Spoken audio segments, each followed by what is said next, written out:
Nakawala na naman dito si Hisoka. Hinahunting niya si Chrollo. Takot na takot, ayaw magpakita. Yun no? Kaya ito na lang didiskitahan ko. Uy, siya nga pala, may nagpapa-shoutout si Susvilla J, ang #1 pusit ng Imol Naga. Oh, diba? Tanda ko, may dinurog yan na gatot umiyak.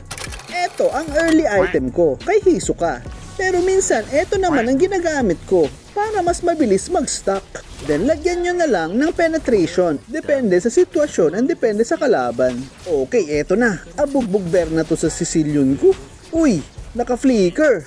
Aba-aba. Ala, bumalik. Bang! Okay, ba't kasi bumalik ka pa? Bot lane naman tayo. Uy, ang ganda ng set nito. Bang! Meron pa isa. Naka-bungee gum ka na, Lods. Di ka na makakatakas. Naka 124 stock pala ako dito. Medyo nahuli ako. Okay, jungle tayo. Kaso low mana. Antayin natin na mag-commit ang kalaban dito. Saka tayo atake. Ayun may pumasok. Wrong move. Bang! Yanig! Mali ang pasok ni Idol. Stuck lang ng stuck pag Sicilian. Okay, tap naman tayo. Uy, si Alice. Mali ang first skill ni Lodi. Di ka makakadikit sa akin.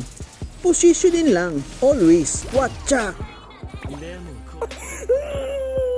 Ayan tuloy, napayak na siya. Okay, mid lane. Eto na. Bang! Sidestep. Bungee gum. Bang!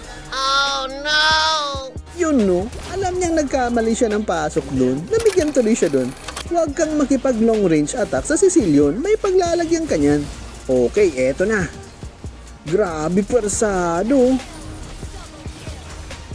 Lagi niyong tatandaan mga Lods, madali lang magmukhang malakas kapag may malakas na kakampi. So paano yan mga idol? Hanggang sa muli, paalam!